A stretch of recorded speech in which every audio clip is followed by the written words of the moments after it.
Today, we'll explore short stories with just 5 sentences each.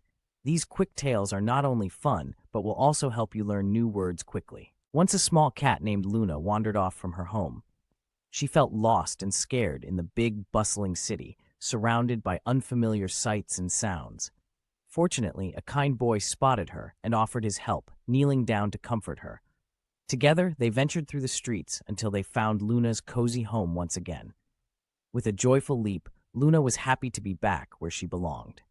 Now let's dive into some keywords. Wandered means to walk aimlessly, while kind describes someone who is nice. Happy reflects a joyful feeling that we all recognize. Next up, we meet a brave firefighter named Jake. One day, he rushed into a burning building, determined to do his job. With his dedicated team, he worked swiftly to rescue a trapped family, who were so thankful for his courage.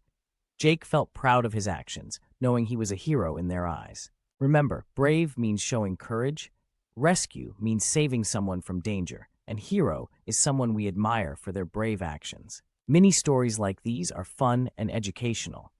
Keep reading and practicing these words.